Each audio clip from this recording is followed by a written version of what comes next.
Yeah. Yeah. Yeah. Yeah. Bronx on the scene, nose to the ground, reads every scratch, every step, every sound. Dust on the boot, mud on the cuff, one wrong move and he calls you bluff. He found a lie in the turn of a face, found a fresh print in an empty place. Tail up high when the story won't blend, he don't bark loud, he just gets close. Damn, sniffing out facts, no room for slack.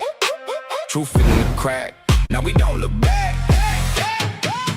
Bronx tales, Bronx tales, Bronx tales. Chasing truth through the rails. Bronx tales, Bronx tales, Bronx tales. Corruption slips, then fails. Sniffing out facts, uncaging the truth. Corruption on a tight leash, and he's pulling it loose. Hey, hey. Idaho nights cold, over the floor. 4 names heavy in the whole door. Bronx in the weeds where the silence stayed, digging for proof in the track it made. He found a gap and asked up tail, found a bent clue in the buried trail. Bone white truth in the folder stack, one clean scent and the case swings back. Sniffing out facts, no room for slack. Truth in the crack, now we don't look back. Bronx tales, Bronx tales, Bronx tales. Chasing truth through the rails. Bronx tales, Bronx tales, Bronx tales. Corruption slips, then fails. Sniffing out facts, uncaging the truth. Corruption on a tight leash, and he's pulling it loose. One paw print, one torn thread, one false alibi, falls dead. Bronx stay locked on, won't let go. If the truth has a scent, he already knows. Bronx tales, Bronx tales, Bronx tales. Chasing truth through the rails. Bronx tales, Bronx tales, Bronx tales. Corruption slips, then fails. Sniffing out facts, uncaging the truth. Corruption on a tight leash, and he's pulling it loose.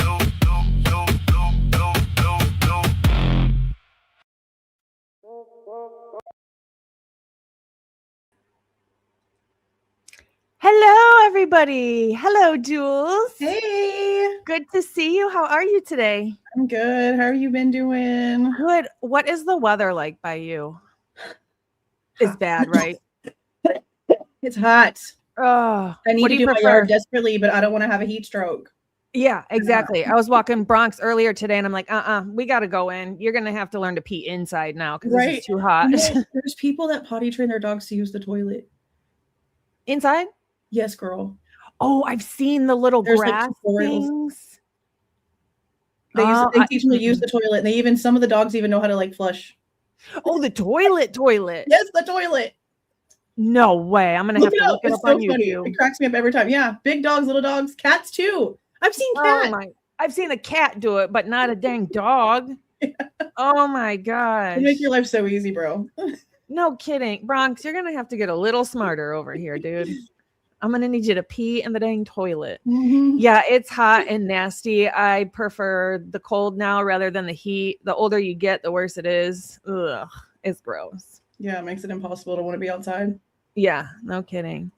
Okay, so you had actually a FOIA come in recently, didn't you, about the SNAP? Some communication about the SNAP and the sheath and the... Yeah, and I honestly am just as confused as I was before they answered. I feel like that happens with almost everything we get. Yeah. The documents in the Google Drive, if you haven't grabbed it yourself so you can like read the full thing. But I mean, I don't really know. I need more answers. Like I'm about to just email Riley Nellen myself. Because when we get to FOIAs, we get her email. Like, what are they going to do? Unless they have some sort of firewall, they can't... whatever, like we'll see if she answers. But in the first answer she's saying excluding the metal button, and then in the next answer she's saying, oh yeah, she did swab the metal button, everything but the very top of it. And I'm like, you just said excluding the metal button, so which was it? Right. So we still have no answers. So then my thing is, okay, if you're saying to Matthew Gamet, if you're telling Matthew Gamet and you're telling Jeff Talbot that you're getting the information that you're using to respond to this email from the photos in the analysis in the report, but you're saying that she swabbed the socket portion of the swab. Why is there not a damn thing about the swab in any of the reports? Where are you getting that information from? And right.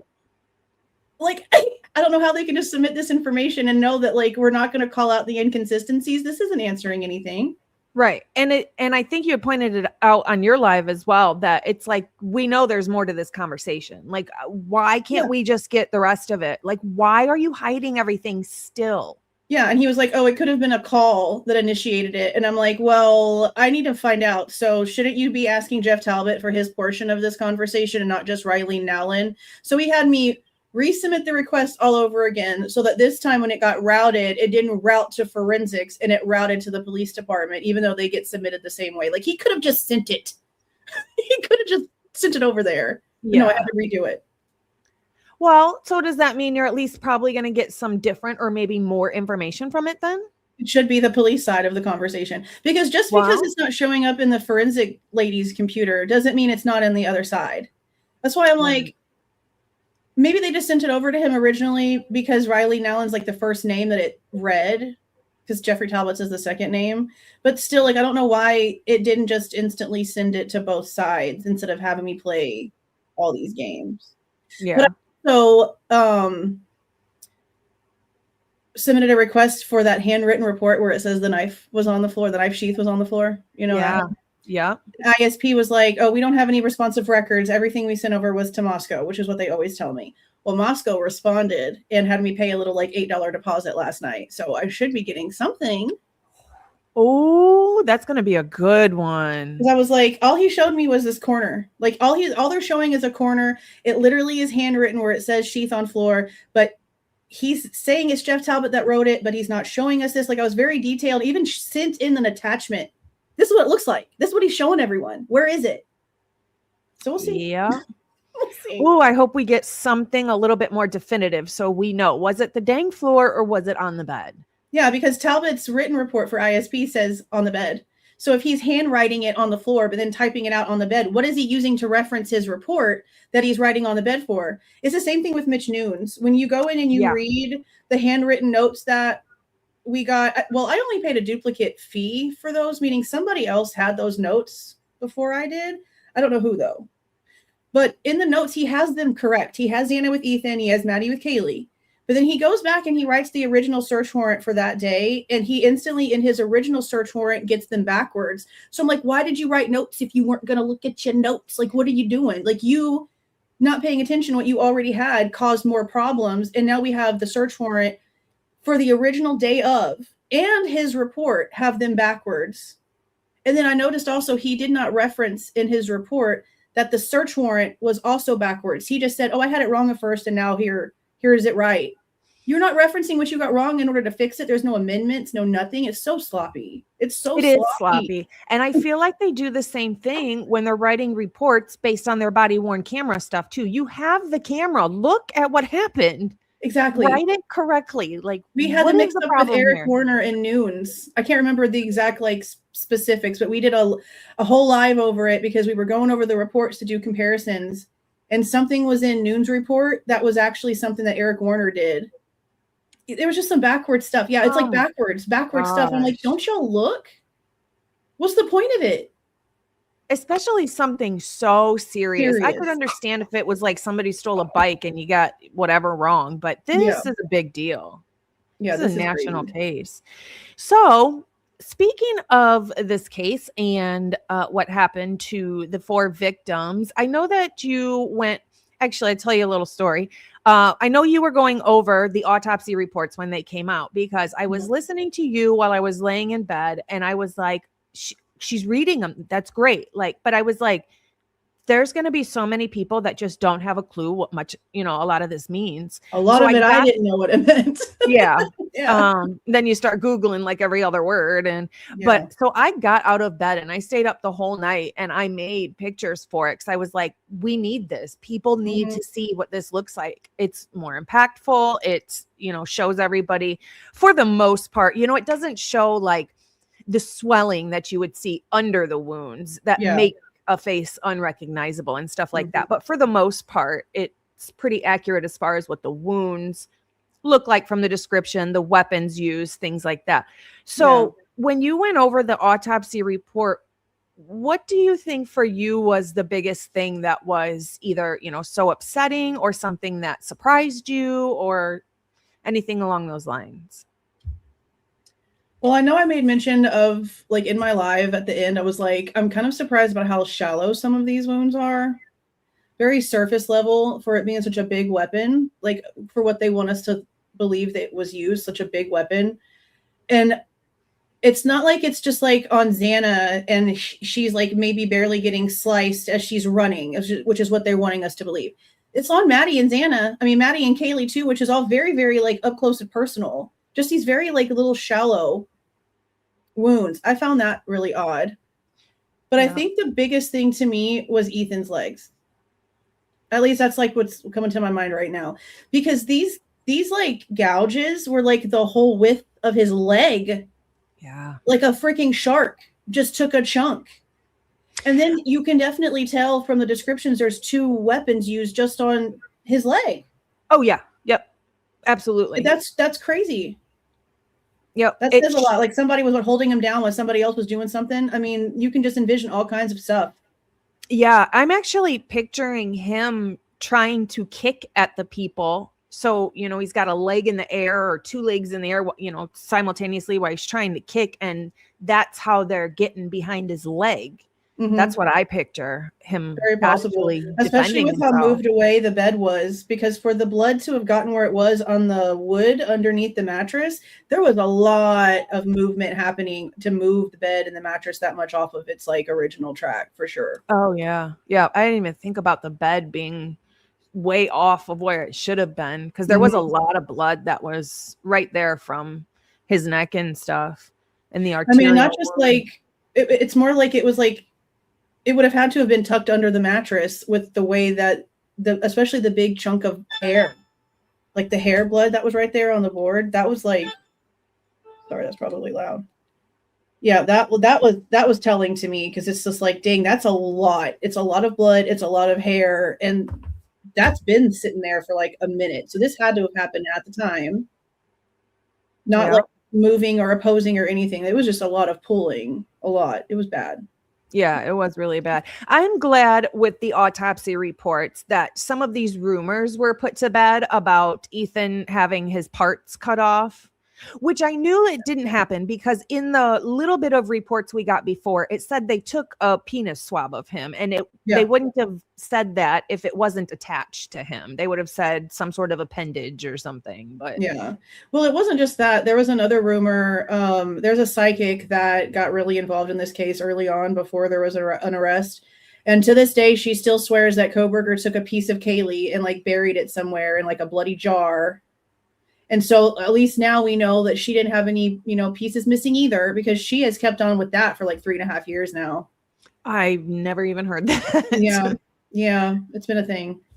So I'm glad that we know that, at least, because that was a big thing a lot of people held on to for some reason. Yeah, it's frustrating to hear some things like that sometimes. I mean, I know it's this case, and we know that anything pretty much goes in this case because it's ridiculous, but to hear some things like that where you're like, no, because we have proof otherwise, like that's not, it's hard to hear those things, because this case is hard enough to hear some things, especially when they continue after we already have the facts. It's like, you can stop, it's fine, you can stop. Yeah. Real quick, I just want to say thank you to Bianca for gifting a family member gift over here, turning somebody green. We have Curriculum in Crime. Logan, I lost my soul dog last week. Please buy a bone for Bronx from my sweet moose. Aw, I'm so sorry. That's so sad. That hurts my heart. We have 2 of my favorite together. Thank you so much. Love you both. Thank you so much, Wellington.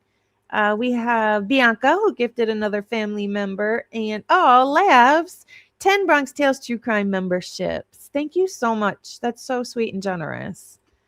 Oh no, Bianca gifted Julez membership. Oh, thank you. Got a new family can't see member that over here. there. I don't have that screen open. Thank you. Just so everybody knows, I do have both my donation places and Julez's donation places along the ticker of the bottom of the screen. So if anybody feels funky and wants to donate to the Funky FOIA Fund, it's down there. Actually, you guys, just to let you know, I did get a FOIA return today. It's a surprise one. I didn't tell anybody about it, that I even requested it or that I paid for it. Well, I'll post it later tonight, but it's the arrest of Mason Bangman. It's Xana dated Mason Bangman before Ethan, and I FOIA'd his arrest when he got arrested around this time last year for controlled substance and fighting. So I got that today. I thought it would be good just to, hear his voice, see his, his attitude, how he treats people when he's especially on drugs. Because he brought drugs into the jail. So, yeah, that was a charge he got. What? Yeah. Some people are so stupid. Yep. Can't fix that shit. What's wrong with you? So, yeah, that'll be posted later tonight, just in case you guys are going to be looking for it. So it'll be there. But, yeah, let's actually get into some of these pictures and stuff, because I have some questions for you just on your thoughts of what you think like went down, or what types of weapons were used. Thank you so much, Corruption. That is so sweet. You always make it rain memberships over here. We appreciate you. And Larcerna, thank you so much. Okay, so what I'm reading and seeing in these autopsy reports is the people who attacked Xana and Ethan are different than the people who attacked Kaylee and Maddie. And I see that in the wounds, the weapons used, and I want to say wounds again, but I kind of mean more so like, I feel like there was some sort of conversation with the weapon and Kaylee and Maddie. Their attack is so much different than Xana. What do you mean? What do you mean? What do you mean by conversation? Like it was being used as a threat before it became. Yeah, I think so. Kaylee and Maddie have wounds, like you said before, that, just don't have very much pressure. To have such a large knife and to make wounds that are not very deep, but just deep enough to bleed on their face repeatedly over and over and over, they were not post-mortem wounds. So like trying to torture someone to get information from them. That, or this is because you did something, said something, stole something, were into something that you shouldn't. I don't know what it is. A message of some sort. A message, yeah. I feel like there was communication between that knife and their face. Revenge, hate, jealousy, anything along those lines. And we don't see that with Xana. We definitely don't see that with Ethan. With Ethan, I feel like the goal for him was every wound basically was to incapacitate or kill. Yeah. Yeah, that one's more of assignment. Yeah. That's a good word for it. That's a really good word for it. It is like that. He also has less wounds than everybody else. So it was, to me, says, get him out of the way. Like, we need this threat out of the way. Quick and in a hurry, yeah. Yep. And I think his was, a lot of his wounds were definitely, to the large arteries and veins. And I mean, he has a 7-inch blade all the way into his brain. That is awful. Another thing with that is there are only 3 wounds that are 7 inches. I noticed that. I was expecting more to be like, because you think of a 7-inch blade, and for as thin as they were, that's their entire freaking body. Okay. So when you hear about all this, I was really expecting more of that than the little shallows. So yeah, that was definitely something I took note of too. You know what's strange is when I thought of this case for the last 3.5 years, I thought it was a obviously I didn't think it was Bryan Kohberger, but I thought it was maybe somebody that went in there and their goal was just to kill quickly. You know, people are going to see me. People are going to whatever. People are going to hear me. I need to hurry up and get this done and get out of here. It's definitely wasn't that. No, wasn't that at all. You can't. Not even. No, I mean, people that don't fly, they don't levitate. Where's the feet? That is the biggest problem I have. And like, I can let them make it when it comes to like the trail coming down from Maddie and Kaylee, because there's like barely anything on the floor. But there's no way you walk out of Xana's room and you don't transfer something outside of that door. There's even if no you have way. covers on, you're leaving some sort of impression. Absolutely. That's the thing that just like, there's no way that this was somebody who came in and quickly did something, but then there's nothing in between. Like there's nothing, there's no trail, like nothing. And all of the blood in all the weird places, like weird places, bro. Yeah. Weird places for the blood. Very weird places. And like whose blood it is too in those places makes it weird. The what? Whose blood it is in those weird places too. It's not who you would think it would be. Mixtures that they don't even have real answers to.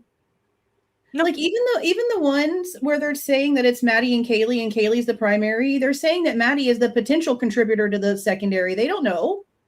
That's not an answer. That's a possibility. Some of their wording irritates me too. Like we know in I think it's the print, one of the prints on the back slider where it's clearly not Bryan Kohberger's print, but the way they word it is like he can't be excluded. But it's so stupid. Yeah, I hate this. I hate it too. It's so they do that because they want the juror to have that little bit of possibility left open. That's why we play games. Yep, it is, and it's all again. Oh, look at that, Jules. Oh, hey, Miller time. How you doing? You know what? You want to know a secret? You want to know a secret? Not really a secret. Yeah. He's a big guilter. Miller Tom's a big guilter. Really? And he has been here consistently for years, digging into the documents, digging into the details. He keeps his opinion. He thinks that there's definitely more than one person. As far as I know, he's definitely down with the possibility of more than one. He never has let go that he believes that Kohberger was part of it, and that's totally okay. That's his opinion. But he has been here consistent, paying attention to every detail. If we had more people like Miller time that were like on their guilty side and had their opinion, but were completely open, then we could have more of these discussions to where things actually made more sense. But so many guilty thinkers, instead they take it as some sort of like personal attack. Yeah. Like, this has nothing to do with you. Right. Calm down. It's weird because people say that our community takes everything as a personal attack. And I haven't seen one person, not a creator or a person in chat, that attacks any of the guilters. I mean, attack. But I get attacked all the time by guilters. Like, it's not ours. It's not our facts. It's not our information. It's not our story. We're just trying to purify the facts and get rid of all of the junk because somebody has to. Yep. And the people that are responsible for doing that are the ones that have made it this horrible situation. Yeah. The people that died deserve better. And if Bryan really is completely innocent of all of this, then he doesn't deserve what's happening to him either. Right. Oh, I wanted to ask you that. What do you think about hearing that it's a huge possibility that he wanted an Alford plea? Steve said that shit. Yeah. That's huge. I freaked out. That's the second so I heard big. that. We reviewed like the day that that Crime Talk guy posted that interview. We went live over it. I changed my whole plan and I was like, let's listen to this. And I hadn't even gotten to that portion yet. I had just listened to like a few minutes and I was like, okay, they're gonna say some stuff. We're gonna have to just review this. When he said that, I said, I'm sorry. Yeah. You went from saying that you didn't even have a heads up to now you've had enough time to rally an entire troop of people to stop him from keeping his stance on being not guilty by using a good point. That's a good point. Like, you had to have known if you knew about the Alford plea. He's been a liar for forever. Well, he's been a liar forever. Kara, I have messages from Xana's mom from that Thursday where she said they were going to have to meet up on that Friday for a meeting at noon. Now, they're not going to put in the subject line that he wants to plea. Now we have to meet together. They're just telling the family that they have to meet. That weekend is when he signed the paper. Oh my gosh. So even if they weren't talking to them like for weeks ahead of time, they were told by Friday, like on Friday at the latest, before he signed it on the 30th, that this was a talk. This was a conversation. But now I'm really wondering if Steve had some sort of inside information ahead of time, because that's only like 3 days and the weekend. So I don't know what rallying he could have done, but we know that he had a bunch of people call the courthouse and bother the judge. Remember when the judge came out? Oh, that's another thing I want to FOIA. They said that some of the stuff that was being like sent to the courthouse and to the judge over that had to be sent over to the sheriff's department. So I want to FOIA that and see what were people saying? What was such a threat? I want to know. Especially now knowing that Steve G is standing out in the middle of public on a microphone of a guy who has a crap ton of followers on the internet and saying that he's putting in threats and whatever else to have murked. He said it like 3 times, 3 different ways. How dumb can you be? And how's the lawyer guy just standing there like entertaining it and not even trying to like caution this person even a little?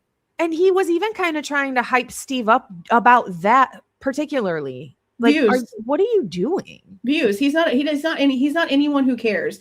That dude was saying all kinds of stuff that tells me that all of the money that he has made talking about this case online has been for nothing, because he has retained 0 information. Yeah, that was really frustrating. Yeah, that was super frustrating. If you can come out and like recite stuff out of your head, then I don't care what you're doing. If you're talking about the case, that means you care enough to remember. When you are saying off the wall shit, that tells me that you read a script. It's nothing to you. Yep, makes me so absolutely. And I would rather have somebody interview Steve or give him a conversation, whether he's drunk or not, and saying dumb things or not, that actually knows about the case, knows the fact of the case, to actually know what to ask him and try and get some information out of him. But if Steve is saying something false, because then he can call him out on it. But no one ever seems to. Yeah, crazy. It's ridiculous. So, okay, we were talking about the fact that there were 3 wounds that were 7 inches. Yeah. And I want to show, I know that over here, we've gone through a bunch of pictures and a bunch of other stuff too, but I am going to show some pictures. So I do want to give everybody a trigger warning, because some of these are really, really bad. They are pretty much what you expect and more.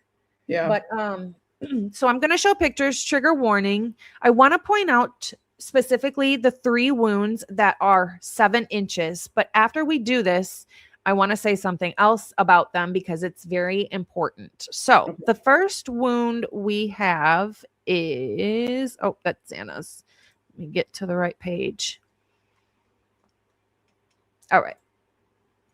The first wound we have is, there we go. Share screen. And there we go. Yeah, I stopped by for like a few minutes in the live that you were doing the other day with these, and I was like, dang, these are so detailed.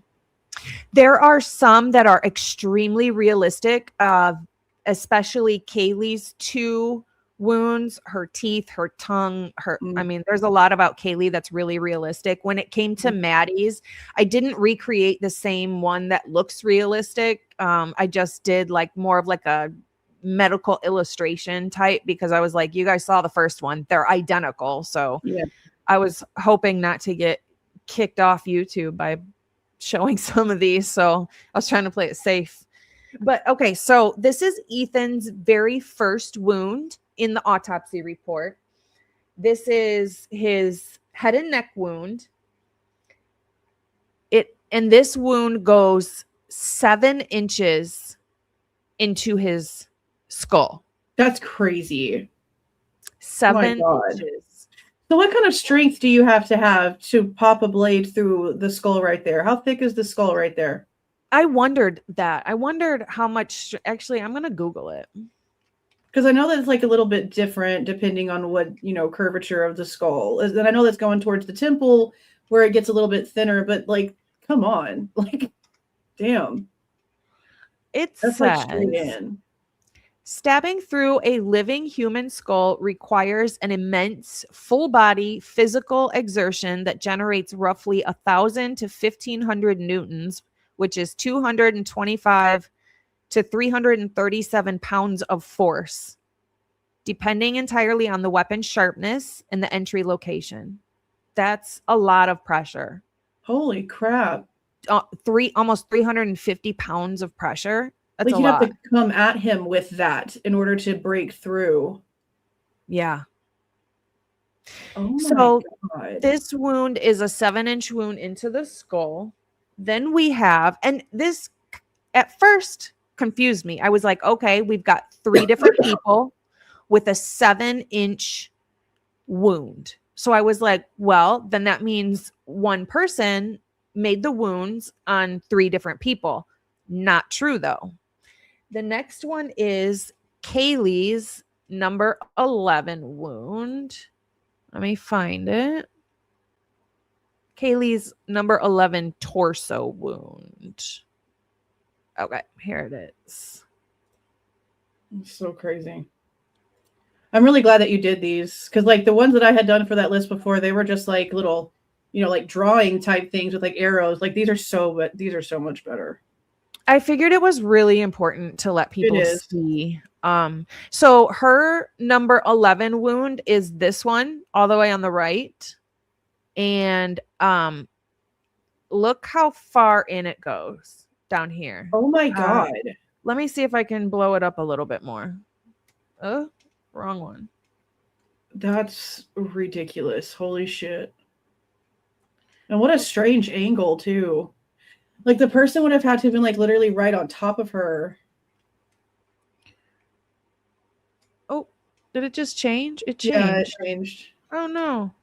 We don't want to do that. These are arm wounds. Let me go back and find it. Oh,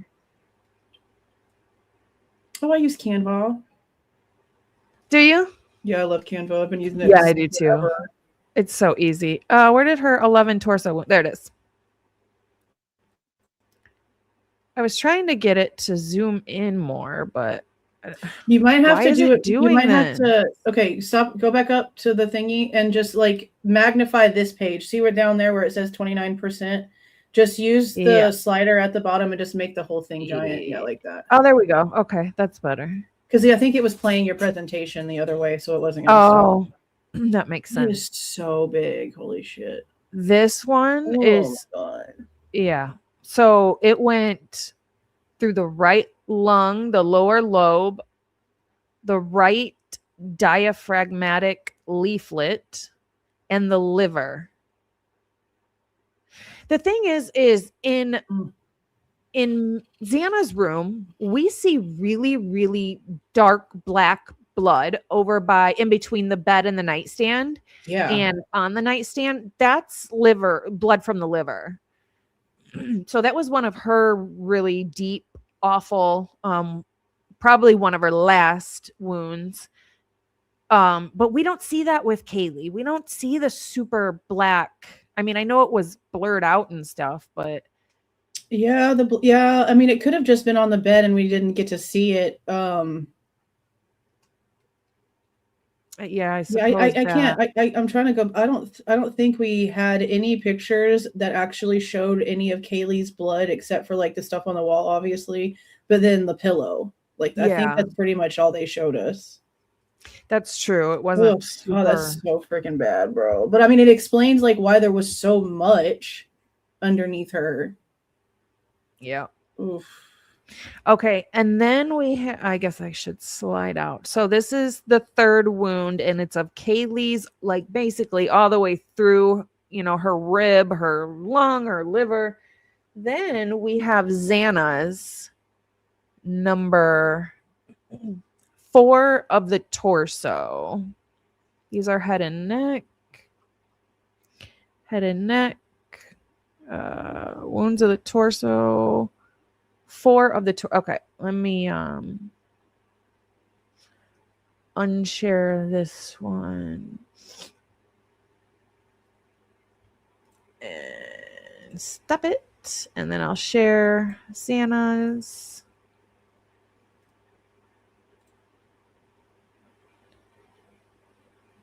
There we go. Okay.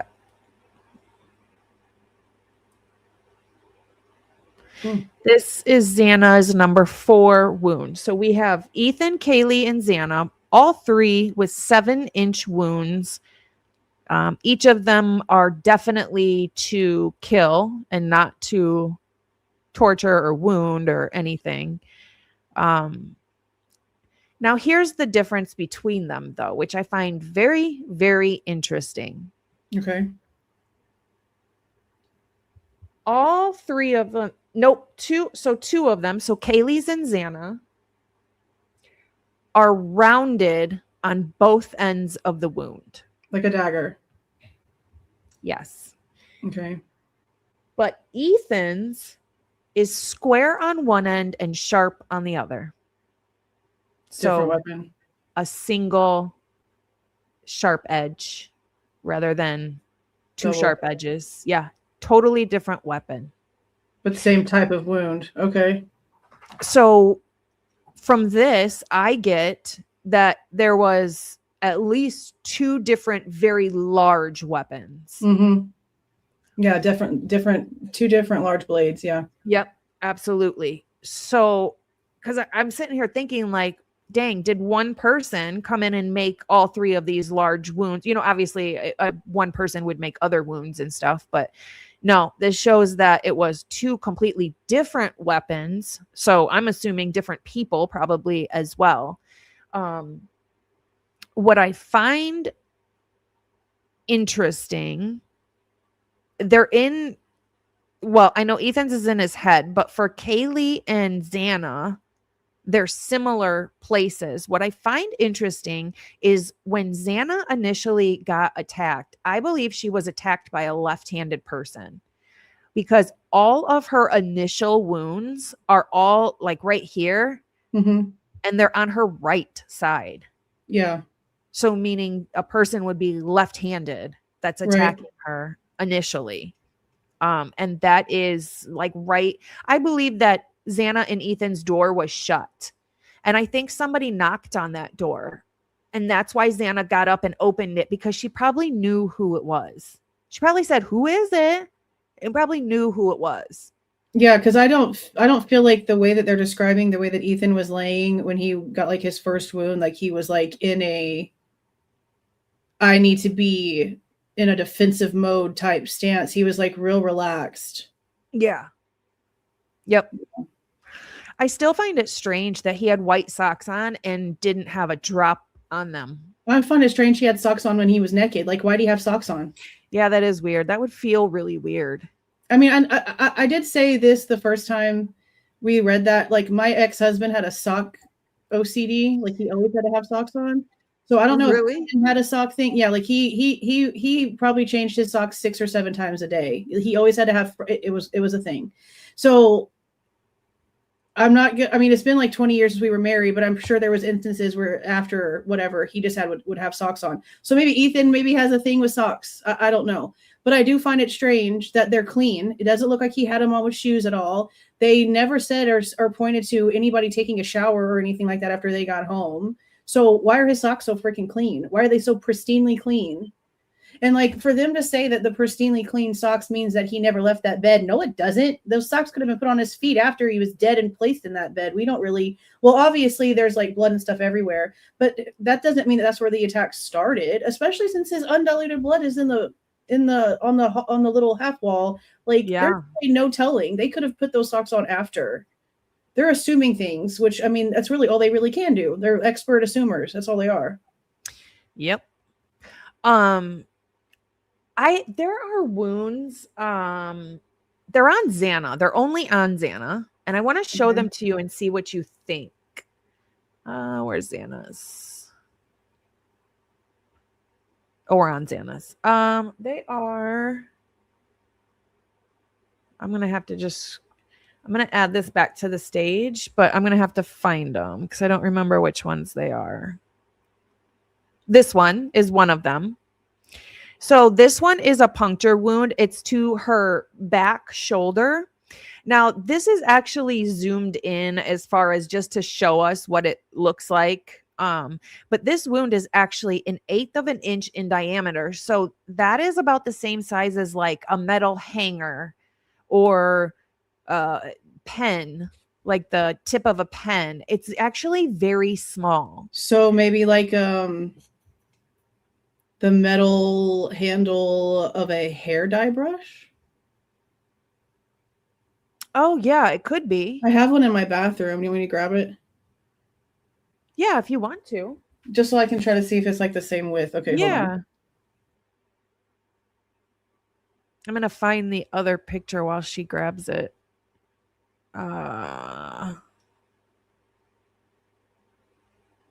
This one is the other one.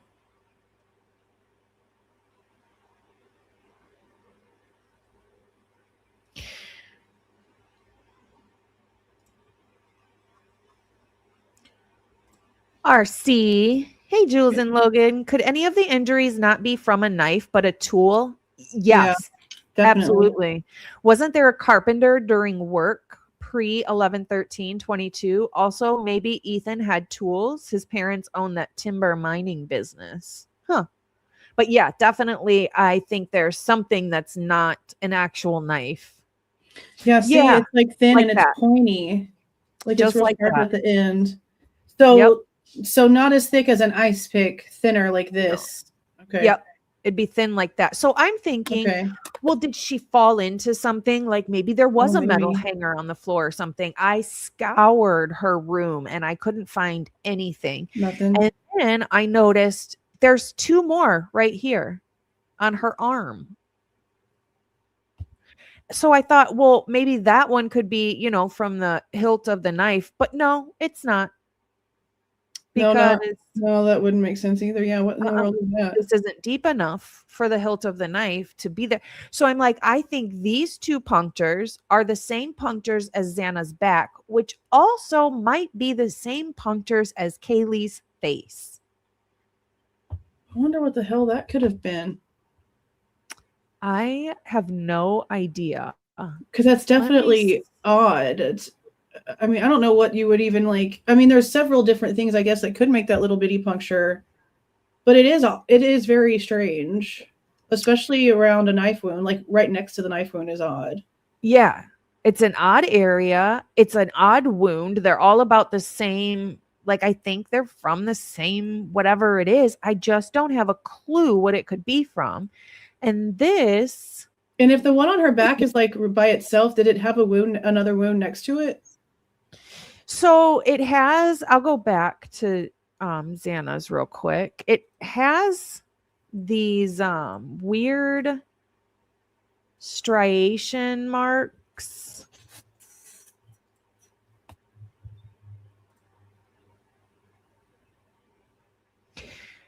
She has these weird striation marks all around, like all over her. I mean, they're on her back. Well, let me find the one from the back. She's got, so around this tiny puncture is a perfect square of like striation marks, like abrasion, scratch. Like, I feel like that is some sort of weapon. I just don't know what it is. And it's obviously short. It's not a long weapon. Yeah. And then she has another abrasion right here. So like striation type abrasion. It made me think that she did fall backwards since this is on her back. There was a lot of stuff in her room. Yeah, it's just weird that this puncture wound is seen multiple times in different areas of her body, though. Yeah, especially front and back. Yeah, that is odd. Wasn't there something in there about like triangular shaped contusions too? Yes, there was. Kaylee had a triangular type of cut on her head.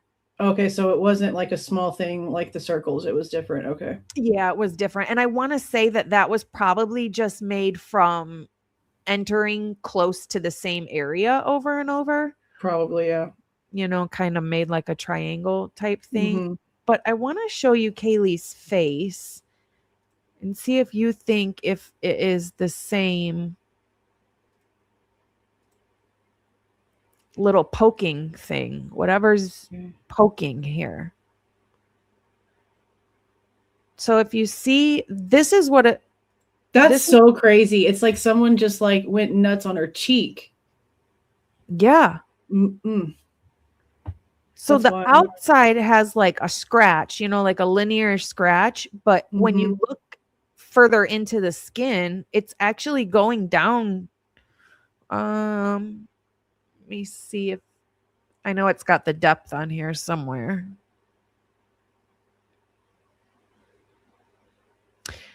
I'm just not finding it right now. It's in here somewhere though. Cluster of at least 5 stab wounds ranging from 1/4 to 1 inch in length and 1/8 to 3/16 inch in width in various directions. And it's got bruising all over it, which means she's alive because you can't bruise a deceased person. Right. Says dark brown marginal abrasion at the edges of these wounds, set of parallel curvilinear dark brown abrasions extended from the lateral corner of the left eye over the left cheek, connecting the edges of 4 of these wounds. I don't remember. I think it goes into her nasal sinuses. Yeah, I remember reading. They look similar to whatever Xana was poked with. Yeah, that's odd. I mean, it could have been something that was grabbed there, but probably everything that was used was stuff that was brought in and then taken back out. So I doubt that. I just don't know what in the world would be something tiny like that somebody would think, oh, this is the weapon I'm going to bring in for this. You know what I initially thought? I wonder if somebody did knock her out and then step on her face with like cleats or something, but I don't think that's what it is. Yeah, I think it would be in more of a pattern. Yeah, and it wouldn't be like, I mean, these are pokey, like they're circular, like Xana's were. I have no idea what they're from. What in the world that could be. Natasha says it's called a bone crusher. They are on the end of the knife. So that's what I did think at first, that it was this bone crusher thing, like Pav said, which is I'll just tell you, it's not that, because those are really wide. We're talking about, will you hold your tool thing up again? We're talking about something as thin as like that Julez is hanging up. Yeah, and like this is tiny. Like you compare it to my pinky. And that's pretty much the exact size that they would be as well. Compare it to a highlighter. It's really thin. Yeah. They're really thin. So I wouldn't necessarily. What kind of weapon would somebody who is coming in to do something so insane think, oh, this is little pokey thing I'm going to bring with me? I have no idea. So now just between the 3 7-inch wounds, which are 2 different weapons. Yeah. Now we've got this pokey thing that's a different weapon. And then I'll show you super trigger warning, because this one is, these 2 are really bad. Let me find it first. Here it is. Okay, so this is a super, super duper trigger warning. If this is going to upset you, please back out, because this one's really bad. So trigger warning. Ready? 1, 2, 3. This is Kaylee's neck wounds. The thing with these is, more than likely, I would bet upper 90%, these, both on Kaylee and Maddie, were done with a serrated knife. See, and there was even something on Xana that said there was some sort of serration too, wasn't there? Yes. So now that's 4 weapons. Plus whatever caused the bludgeoning. Yep. By the way, your high knees unibrow guy was hysterical. I was just trying to like, let me see if I can get some sort of visual of what she might be freaking talking about. But honestly, like the whole time I'm reading it, and I still can't find the little video clip, but there's a movie called Meet the Robertsons, and it's like a little like futuristic cartoon or whatever. But in it, like the little kid that he bunks with when he's like a little kid in a foster home is like the villain in his adulthood that's trying to catch him and all this other crazy stuff. And the guy is in all black, long sleeve. He has a little bowler hat on. They call him bowler hat guy, but he walks around with like his knees up and they're sharp. And it's just like that old school cartoon. And that's like the only thing that came to my mind when I was reading that. Oh my God. Why did they, now we know why they withheld so much information from us about Dylan. There is no way that she would have been able to have gotten on that stand and anybody would have been able to even understand a single sentence coming out of her mouth. What in the shit language is even she talking half the time? I don't know.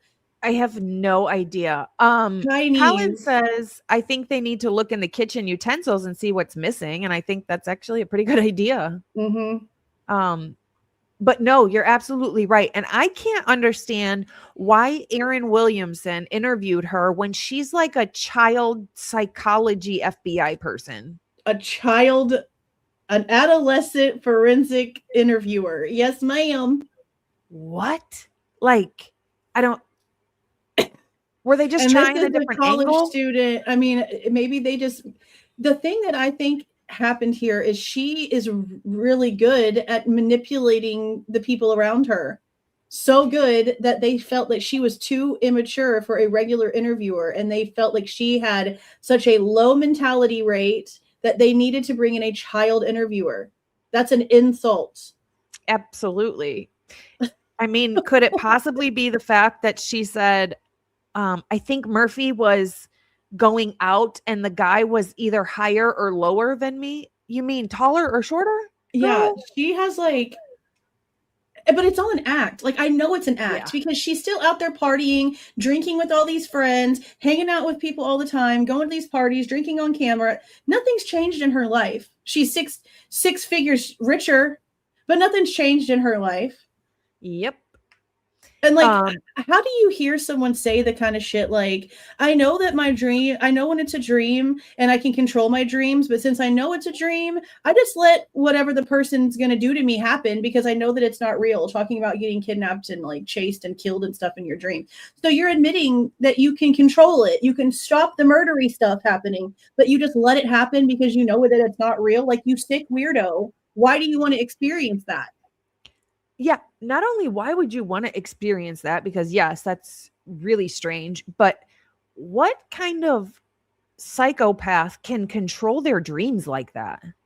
Yeah, to the point to where like you can stop someone from doing stuff to you. Like, does that mean you can also control the way that you're being killed? Like, I need to know more about the way that your brain is working here, chick, because you've got severe issues that I would have instantly been like, you're definitely the biggest person of interest in this entire thing right now. Yes. The fact that they were asking Jack, have you ever drank so much that you don't remember doing anything and you didn't realize that you did it why weren't you asking her?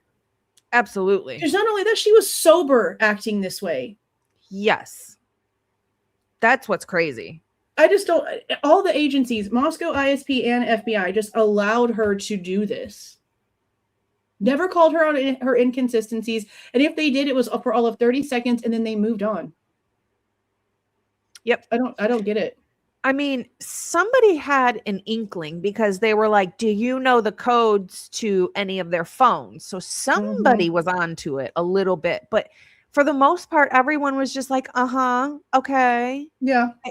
That was about it. I mean, there were no pressuring questions of any sort. And especially after saying that stuff to Williamson, that you can control your dreams and all this stuff, that should have been looked into. Scary. That is scary. It's and very I mean, scary. lucid dreaming is not like something in itself that's bad. A lot of people can, like, I guess, have this ability. I don't. But when you're sitting there and admitting what you're admitting about it, like when you know that it's happening in your dream and you can control it, but you're okay with it happening because it's a dream, what are you witnessing in your mind? What kind of thick shit are you witnessing in your mind that you have complete control over? Yep. That would instantly be a huge concern for me. So much so that she confuses her friends and roommates getting murdered with just having a normal dream. Like, what? But I also like kind of feel like she's also kind of lying. Like She has to be, because we know she didn't go to no sleep. way. Right. And especially she gives that away day one, because as she's talking to Noons and he's asking about the parties, she said, no, not tonight. Well, that means that you, in your brain, your biological clock has not gone over to the next morning yet. You did not go to bed. Yep. So how are you dreaming about a big-nosed woman in all black? No, you're not. You're full of shit. Even Bethany, it said something about how every time she woke up, Dylan was awake.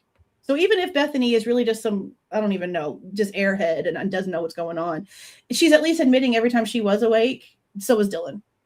So no, you weren't asleep. Why are you lying instantly? And that's another thing. You instantly lied. You instantly told the cops that you were asleep, that you didn't know nothing, that you didn't see nothing, that you didn't understand what was going on. An unconscious person, straight up lie on the phone from the jump. How can we trust anything that you're saying when your first reaction is to lie?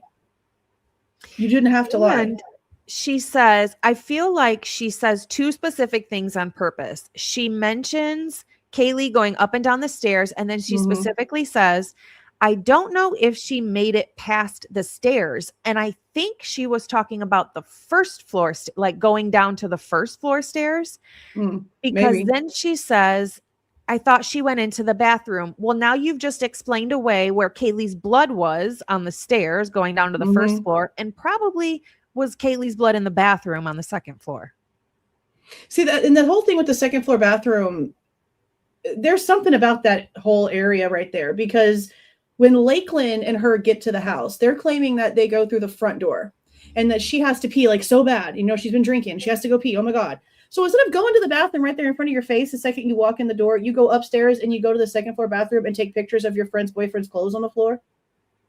Yeah.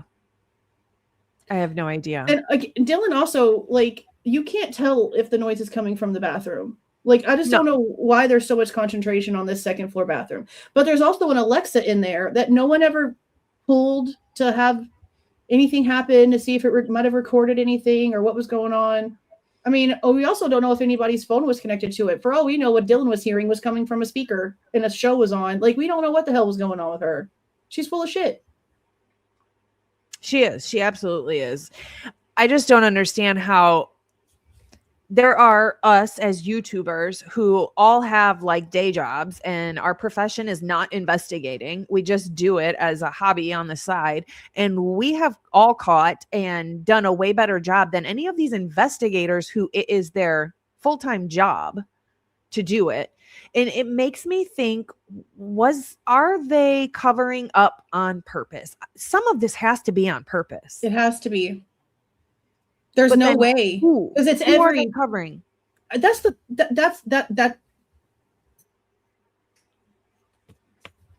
I don't know. Are they covering for? We haven't been able to actually find. We have no pieces that fit together enough to even start to point to a direction. Nope. And that has to be on purpose, because how is that just how this is? You have all these different agencies, and not just in Idaho. You've got Washington playing stupid. You've got Pennsylvania playing dumb. You've got all these different agencies across the board. And all of the experts are coming out and saying, yeah, we dug and dug and dug and couldn't find anything. Yeah, we looked and looked and looked and there was nothing there. How did we get here then? Right. From some little bitty nothing DNA that literally could have been picked up anywhere. That doesn't mean anything if you can't actually put the person there. I just don't know. And it doesn't help when Turvey comes out and says that he asked Ann Taylor how we got here, and she apparently gave him 3 different stories. So if he can't even get information from her and he was working on the thing, how are we ever supposed to expect to get the truth? Yeah. I do feel like, you know, all of us that FOIA and get all this information, I do feel like we're going to get to a point where we're going to start connecting some dots, and then it's just going to go on from there. And eventually we'll find some really big information and we'll connect some dots. I have faith that we're going to be able to do that. I don't know how long it's going to take, but I do think that eventually we'll be able to do that. Well, that's kind of what I said last night in my live. I'm like, I'm tired. I'm exhausted, because every single time we get a little bit of something and we feel like it might actually answer something, it just causes more questions, more possibilities, more things we have to ask for, more fight we have to fight, because we know that half the time they're going to give us a bunch of bullshit for even asking. Yep. Nothing. And that's basically what I said, is like, eventually, one of these days, something is going to come up and it's going to finally start matching into one other thing. And then that's going to finally start hopefully flipping stuff around, and it's going to be finally more answers than questions. But we still have how many years of documents that they still have to unseal? That's a big part of it. Yeah. You guys supposedly have such a strong case, but you can't release any document. Like, you're really struggling to give us anything. They Why? have to go What through are you everything hiding? with a fine tooth comb. And look how many months it took them for this third order. Look how many months when they didn't do anything. They didn't unseal anything for months and months and months. And then they release stuff and they take it back because they screwed it up. And the photos, that's ISP. The documents, that's the courthouse, completely different counties. Both of them making mistakes. Yep. And we're sitting here paying $1 bajillion for these dang FOIAs for the city attorney to have to sit there and watch them. And she's the one who's messing up half the stuff. And we're paying her $103 an hour. Yeah, 103. And you cannot sit there and tell me that she actually does her job. Okay.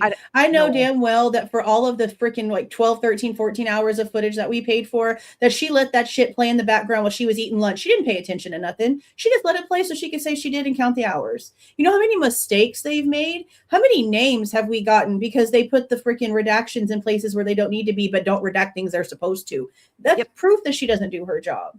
But then look what happened with that EWU hearing. She didn't say a word the whole time. She sat there with a smug, ugly ass look on her face the whole time, but everything had to be rescheduled for her.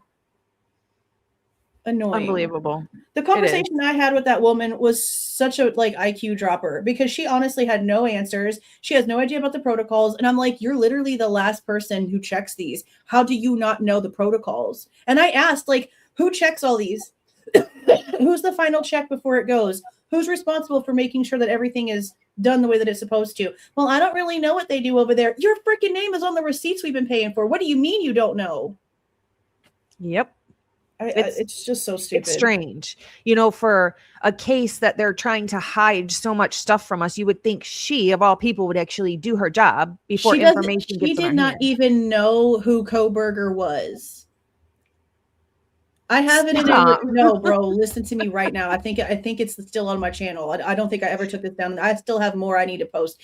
We were in a conversation, and I record most of our calls. When I was asking her about the FBI interview and why Pennsylvania, you know, why we are not getting it, and it's like the one where she says the FBI said so. She literally like does not know who Kohberger is. Because I said something about the suspect. She's like, well, I wouldn't even know who the suspect is. I was like, Kohberger is the last name. And it took her a few minutes. And I'm just like, you've got to be kidding me. Like, people have been asking you for information for this case at this point for 3 years, and you're telling me that that name doesn't ring a freaking ding dong bell in your head? How? When we FOIA stuff and she checks all of it, isn't it labeled the Kohberger case? Probably not. Oh, Lord. It's probably the case number. Oh, my goodness. But she's still like, there's no way she doesn't know, because people are literally constantly asking for stuff that involves him, because they're the it's the call where she tells me Moscow never spoke to his parents. That's the one that I have posted. They never spoke to the Kohbergers, and the only time Moscow ever spoke to Kohberger was in Pennsylvania. There was never another time that they were in a room and spoke to him again after that. Well, I guess what information do you need to know from somebody that you're completely setting up? I mean, yeah, honestly. I mean, to me, that's what it proves. Like, yeah, because you are proving to us by not asking him anything. Yeah, because if you really feel like he had information, then you'd be in there trying to get it. I mean, I know damn well that there's a lot of shit going on with Delphi, but even they tried to make it look legitimate by constantly interrogating that man to death, basically. So the fact that they just like don't even bother even talking to Kohberger at all, like, how do you not interview the man over and over again until you at least feel like you've done enough to try? Like, you don't even bother? And a lot of agencies, when there's a crime of this magnitude, will interview the person they think did it or say is doing it or whatever, or is guilty, to get to learn from them so they can stop, another person from doing something similar. So what door did you go into? Did you bring something to pick the lock or break a window? Or, they'll ask questions like that to learn the psychology of somebody who does stuff like this. So the fact they didn't even ask him like, well, what door did you go into? Well, yeah, but what was Bill's excuse? Bill blamed the profiler. Yeah. Oh, yeah. He blamed it on the profiler. He said a profiler 2 weeks into the case said, whoever it is, they're not going to have a sound mind. It's not going to make any sense to a normal person. So just don't bother. Why would I not bother? That's what I would want to know, Bill Thompson. You need to drop a name, bro, because that person should not be working cases. They should not have a job. Well, they wouldn't be able to have a title as a profiler because you're not profiling anything by doing that. Ignoring everything. Yeah. By not even bothering. Yeah. That's what every interview after the plea where he got asked that question, that was his excuse every single time. A profiler from the feds 2 weeks after the crime took place. I mean, that kind of just tells me right there that they don't want you asking the guy any questions because they know they're just going to freaking put whoever in the seat and they don't really care. Why else tell you that they, don't bother? So that's stupid. Crazy. I hate this so much. Oh my God. So much. Every day I think we're going to get something that's going to solve it, though. Every day I do. I have hope. But I mean, and it doesn't help when like there's all this extra stuff constantly happening. Like the Consalvases and their little foundation that they did, and then to sit there and behave the way they're behaving about the hair in Ethan's hand. I mean, I don't know if you've seen it, but there's people have been asking them since they started the foundation on their Facebook page. And they said in their interview stuff that part of what they're supposed to be doing with this foundation is DNA testing for hair and stuff too. So people are like, there's hair in Ethan's hand, like in your daughter's case, and they're cussing people out. I saw them post something like similar. Yeah. Yeah. They're cussing people out in the comments saying, go un-F yourself, get the F off my page, blah, blah, blah. And I'm just like, wow, like these are, wow. Yeah. And it's Christy because she's saying my daughter. So it's Christy. That's what I have such a problem with. There's a lot of people out here, whether they're guilters or not. They are like, the families are off limits because at the end of the day, they lost, blah, blah, blah, blah, blah. Not for me, because why am I working harder to solve your daughter's case than you are? Why are you getting a USB that only has 20 little bitty nothing little documents on it, and all the freaking months later you'd say that you haven't even bothered to read them? Right. You want to come out here and run your mouths about all kind of stuff, but you don't even look at the facts. Y'all came out here so heavy with all these false pieces of information that you did to yourself, and then you get mad because we just want you to be honest. Right. For your daughter's sake, come out and be freaking honest. Take accountability for the things you got wrong. All that stuff about Xana's door being shut and Ethan's body being behind the door, that came from Christy doing an interview with a YouTuber. They take no responsibility for any of that. That's the problem I have. Or Bryan, Steve saying Bryan Kohberger's phone connected to their Wi-Fi. Stop. But then you heard what he said. He's still trying to bring back that Garrett Discovery crap that has been irrelevant and useless for 3 years now. That's what he was talking about in that interview with the Crime Talk guy. Yeah. About, $10,000 and then he'll give us the information. He doesn't have the information. He doesn't. No, because come on. And on top of this guy is supposed to be like some big to-do who works with police departments and helps them with video and stuff. Like that kind of guy isn't going to try to blackmail you for 10 grand. He's got a freaking career and a reputation he's trying to uphold to get these jobs. What are you talking about? Yeah. Dude is wild. He just says the most crazy shit. It is wild. I don't even, the whole going to CrimeCon thing, it might not be weird to anybody else. It's strange. It's weird. To me. It's weird.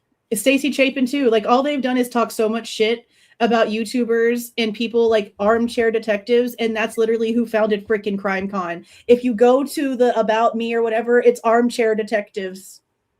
Like, how are you going to sit there? It's because you like the attention. Tell me that you don't like the attention. Come on. That's what it is. Yeah. When the mother of a horrifically murdered victim makes posts on their Facebook and tags For You page, I've got a problem with that. Yeah, because FYP, viral. You're doing it for the wrong reason. Yeah. Yeah. Yeah. Oh, yeah. It's a lot. It's crazy. And I don't like hypocrites. They're liars and hypocrites, and there's no reason to be out here lying. And everyone on my channel knows, like, we were totally like Team Steve, Team Family. We were like, hell yeah, he's coming out here. He's trying to get answers and blah, blah, blah. But then, slowly, a little bit at a time, truth started coming out. And when tides needed to change, them damn tides sure did change, because I act accordingly. And it was just too much. Yeah. It's a lot. Mm-hmm. And it's just not fair. It's not fair that there's all these unanswered questions that aren't just about Kaylee, and the way that they behave is like they just don't care about anybody getting any answers. And like the other families aren't being vocal, but that doesn't mean that they don't have questions. I just think they're scared to come out and even say anything. Well, the fact for me that they're even out here saying Kaylee fought so hard, Kaylee fought so hard. Kaylee doesn't even have a defensive wound on her body. She's got 3 on her upper arm. But I don't think they're defensive wounds. She doesn't have any on her hands, on her, forearms. She doesn't have any defensive wounds. To me, it looks like she was hit in the head or the face and knocked out. And she has just a big bruise on her back. So I think it's possible she was hit in the face and knocked out and then fell backwards onto the floor or whatever it was. We also know with her lividity that she was moved after she died. Yeah, on top of Maddie. Yeah, because all of her lividity is on her back. Yeah, and we were told that she was, cuddled up kind of on her side with Maddie, facing Maddie. Yeah, that doesn't even match. And yeah, that whole thing is so strange, and especially since like they know this and they know like the science behind all of that, and they're still like, he's the only guy. I don't get it. I'll never get it. I don't get it. I don't know if it's just easier for them to think like that, or are they part of some sort of cover? I can't really believe that. A lot of it, I think, is embarrassment. You think so? They don't want to have to admit that they effed up. Yeah, that could be. That's honestly what a lot of these stupid ass cover-ups that end up being like really not as big of a deal as everyone thinks it is. It's usually because some dumbass did something stupid, and it's a domino effect. Yeah. But then when it's every agency that's touched this case, it's kind of hard to believe that it's just some sort of one-off. I can't get with that, because we've got FBI, ISP. I mean, I could see if it was Moscow and maybe ISP or something, but we've got FBI, we've got the marshals were there. Homeland Security helped on the case. We can't have this many 3-letter agencies and it's just a fluke mess up. Some of this has to be on purpose. But I also think a lot of like the problem that is just across the board, not just this crime, but just across the board, is the way that these programs, these computer programs that are used, these electronic programs that are used, these different agencies, they don't communicate with each other. There's no reason for there to be just no actual definitive similarities across the board when it comes to how they communicate, with the way that things are charged, with the severity of charges. Like, it depends on where you go. Even within one state, depending on the county line, things are handled differently, and it doesn't help. So I can say like maybe 5-10% of this is like lack of communication when it comes to just like all the whole agencies. But there's no way that you can't tell me that there's some people during this whole time that were looking at everything, because you know how like it's all segmented out, departmentalized, I guess, right? So like with how Turvey said that he didn't see a lot of the other people's, like the experts, he didn't see a lot of their stuff until after the plea and the stuff started coming out, because everyone was like did their own thing. But that's not how these things should be handled. Everyone should be working together. Everybody's stuff put together. Yes, obviously the experts do their own thing, but why weren't more people coming together to get a wider view? That's where things get missed, because there's so many pieces that aren't coming together to see if they actually go together. And then look, none of it goes together, because nobody bothered to double check. But it starts with the original stuff. That's why it bothers me the way that search warrants and things get like signed for, because to me, you should have a system that double checks this warrant before you sign it. You shouldn't be just trusting the officer who writes it that the information that he's claiming is evidence actually exists. You should have like 2 or 3 interns or whatever that go in, pull up the evidence files, get everything from the officer, and check and make sure that everything in the search warrant is valid. They didn't even use anything with that latent print in front of Dylan's door, but they use it in the arrest warrant for proof of travel. How can you do that if you don't even analyze it? And that's just one. There's like 30. I hate the whole system. This is another thing I said yesterday. There's not a single system, be it the criminal justice system, the medical system, the school system, the food system. There isn't a single freaking system that exists right now for us humans that actually works the way that it's supposed to. Yep. Well, that's what's so scary about the times that we're in right now, too. Yeah, that's no one joke. of the things that's so scary. Yeah. Because everything right now, all across the board, is crazy as shit. Yeah. Have you ever thought about the Amido black inside the house and how strange it is that in every place that they put it, they found something? How did you know exactly where to put it every time so something would pop up? Yeah, I mean, if it's blood, it's going to have some sort of like color to it. But they didn't put it outside Xana's door where like the footprints would be. Yeah, and that's what I don't understand. See, that's what I don't understand. Like I get like them seeing like certain spots and like knowing where to like spot check things, but in a scene like that, I really did expect for them to like lay the shit down. I expected it to be everywhere. Yeah. So that was really disappointing to see, because what made them check for that latent footprint or shoe print in front of Dylan's door? If it wasn't noticeable until after they Amido'd it, what made you Amido it then? Because no one tells us that. And then you didn't do anything with it. So what was the point? Yeah. I don't know. I like, wish they would have how done did more. they know it was there? How did they know that print was there? That's what I don't understand. They said it was the second pass through. So it wasn't even like noticeable by the naked eye. So yeah, how did they even know to put it right there? Right. They never told us. They never said anything. No. Not even in the written notes. Yeah, it's very strange. But you know what we do have? We have Dylan's lavender sheets that are labeled lavender sheets with debris. And now we know what debris is, right? It's, hair and biological fluid. So no joke. I can't believe that. That's so crazy. Yeah, I want to go in and like do, like, it's going to take so long, but I feel like it's the only way to do it. To go in and just literally separate everything. Like do one video on item 1 and item 1 only. Do one video on item 2 and item 2 only. Like do it so very specific so that we can get a full understanding about where everything is, where everything went, what they actually did with it, what's missing, what else needs to be asked for. Because how many, like, okay, just for example, male B that's under the banister is not even part of Paula Sutton's report. Neither is A and C on the handrail. So she talks about the blood spatter on the wall above it that's a mixture of Kaylee and Maddie. And she talks about the undiluted blood of Ethan on the half wall. But she doesn't talk about the unknown blood that's on the banister right across from that. And there's like another one that she doesn't mention either. Like she just skips right through it and doesn't say anything. And I'm just like, why would you miss that? Why would you talk about these other bloods and talk about Ethan's blood? And you know that we have A, B, and C on the handrail. Well, that should be part of your assessment. Why is that not on there? But it also doesn't help that all she got was a bunch of photographs and stuff. She never was really able to get a good look at everything the way that she needed to. Yeah, that's true. What do you think of things like, oh, we've got dry DNA samples in a refrigerator, and the refrigerator supposedly broke for a couple of hours, and now all of those are ruined. They're not ruined, first of all. I just was looking this shit up last night. I literally just looked at this shit last night, okay?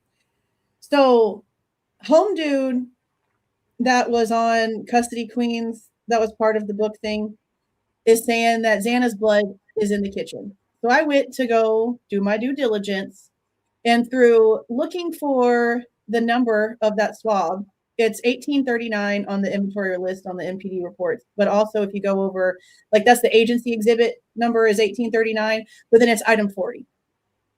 Going in and trying to find that information, I found out that not only was it not sent for testing to ISP, so I don't know how he comes to that pulled out of his ass conclusion, but it was part of the refrigerator stuff.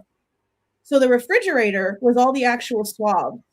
The DNA samples that were pulled from those swabs were left in the freezer, and they're claiming that the freezer was like totally okay. But did you notice the date that this shit happened? I don't remember what the date was. It was the same date of the closed session in January 2025, where Brett Payne was telling Ann Taylor how they had a lead before Bryan and then got the unknown DNA information after Bryan, but were told to shelf everything. That exact same January 23rd is the day that that damn refrigerator got screwed up. Why were they waiting so long to do anything with this DNA? I don't know. I don't know. I don't know. And there's like such a long list of DNA that was being held in there. I don't know. Wow. I don't know. But I'm like, I didn't realize it was so late. Yeah, it was January 2025 and it was all still being held. It was on the actual date. I went back into the Idaho records to like make sure I wasn't tripping. No, it was the same day. So the same night that all that came out in court, something happened magically to the DNA in the fridge. I want the security cameras. Who snuck into MPD's little evidence storage that night? Because come on. Right. And then it's Tim Smaldridge. I really look, I really don't like pointing fingers. I have issues with Tim Smaldridge. So Tim Smaldridge works for Moscow. He's the one who wrote that report. He's the one who got in and he heard the alarm on the fridge go off and reported it and blah, blah, blah, all the things, right? But he's also the guy who like wrote up some sort of report and sent information over to the lab on the 18th that caused the 1.1 front swab of strap on the sheath to be resubmitted. And yeah. So his like name on most of the documents is also completely redacted. And if you go to like the witnesses and stuff that were going to be called, even though he's an employee of Moscow, they redact his name like all over the place. And I just don't understand like the secrecy with him and like just the certain little things that he's had his little fingers in. It's just sketchy. It's like all the little weird sketchy stuff. And like when they had to go in and find the footage for the 1112 camera because it wasn't all in the same folder and she was trying to tell me that like 1255 and forward and all this like didn't exist. She had to get with Tim Smaldridge to go and hunt it down and find it. And I'm just like, of course she did. What's his title?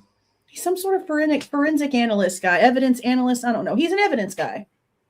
I'm just like, a little snaky. I know. I'm like, why is your name showing up in certain places, sir? I don't like this. Yeah, it's just something. It's probably maybe he's the evidence fixer guy. Maybe he needs to get rid of this and replace it with this, and yeah, it's very odd, for sure.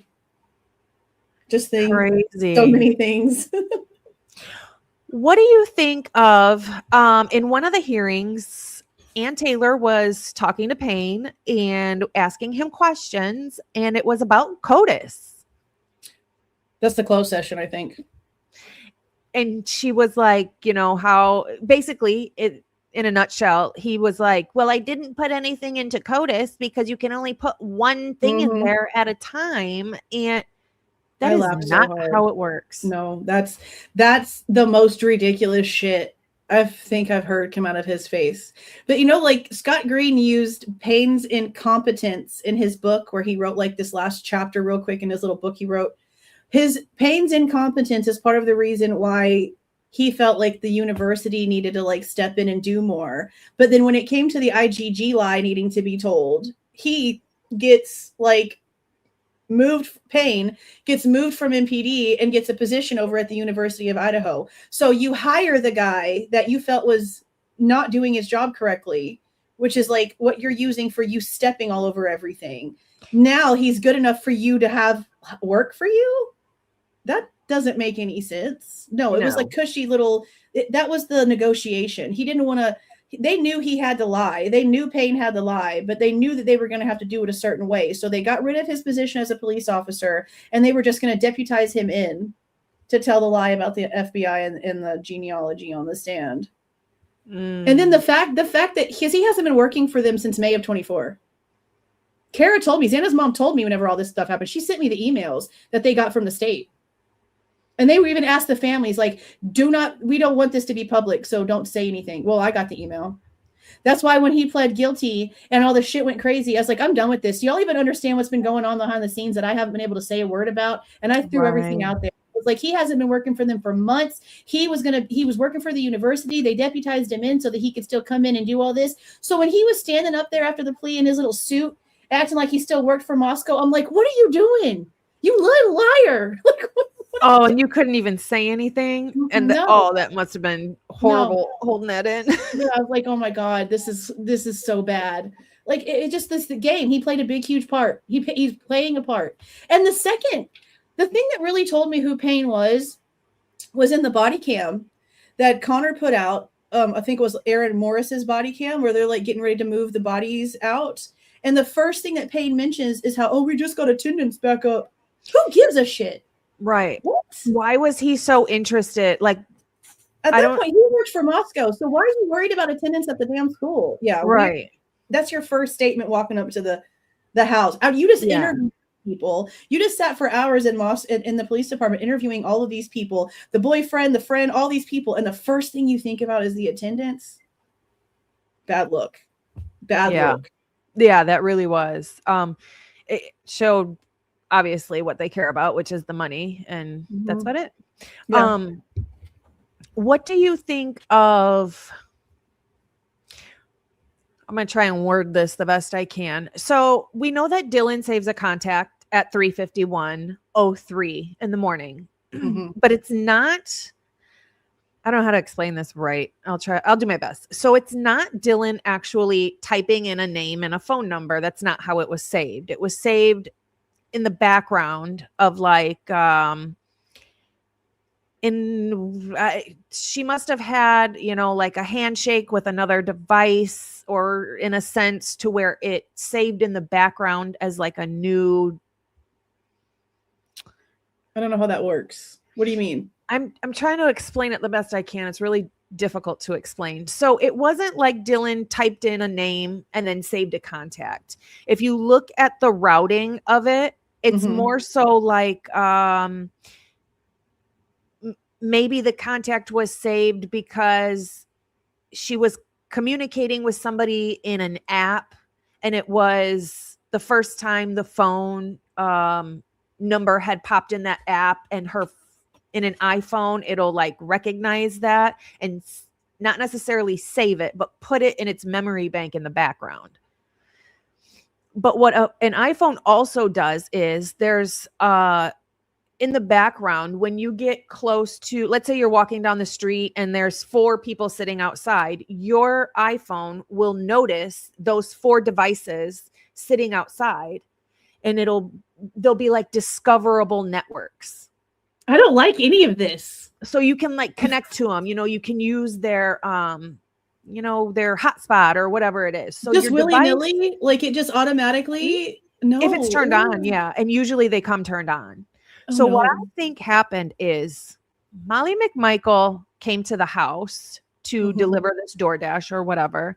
At 3:51:03 is when Dylan's phone noticed this new contact or a discoverable device. So it wasn't saved as a contact. It was like a handshake in the background between her phone and Molly McMichael's device, which I think is a secondary device for her drug deals under an alias named Brittany Fernandez, whatever. That's very possible. I know that Molly is walking around right there. You can see her in the camera at 3:51. Yeah. 24 seconds after that device is like did a handshake with Dylan's phone is when Molly appears on the camera. And we also need to remember that Emily also sent Xana $14 at 3:51 too. Yep. So I've wondered if it was some sort of like substance interaction, and maybe Emily was at the house that day. Yeah, I think that's possible. There's definitely a lot more going on than what. But honestly, but Molly having a second device has kind of always been like how I felt, because how did you get that lost, bro? Wait, what'd you say? I said Molly having a second device with her has always made sense to me, because how do you get that lost? Like, I feel like the DoorDash account was like maybe being spoofed from somebody else's phone and she was sort of like using it, but it wasn't hers. So she wasn't automatically getting like updates and instructions and stuff. Because how are you that late? 2 hours, That's bro? possible. There's something with this DoorDash. Yeah, there is. I don't care what anybody says. There's something. There's something. There's just no way. I don't even think Xana saying something like, "Are you having trouble finding it?" I think that's automated. I don't think that sounds like Xana. First of all, I think she would be like, "You lost? Like, where's my damn food?" You know, I feel like it's automated. Yeah, it could definitely be an automated thing. Somebody said in chat, my phone doesn't do that. You don't know it's doing that. It's stuff that happens in the background of a device. It's everybody's phone comes with a discoverable crap in the background where you can, you know, it sees networks. It's just constantly thinking and working and discovering networks as you're moving around. Like if you came to my house, your device would discover my phone, my TV, my laptop, you just don't know it's doing it because it's in the background of the phone. Off. So yeah, it's the same thing as like discovering Wi-Fi. Yeah. I don't know how the contact thing works. I'm so not iPhone at all. Like I don't deal with Apple whatsoever for any reason. So I have no idea how that works. Yeah. I get it. It's just hard to explain, but I was working with somebody on it as well that helped me understand it quite a bit, and it made a lot of sense. So it's more like she had it like it's more like she had an app open and the number was either like associated with the account that she was talking to the girl on the app, and somehow it like saved it in the back.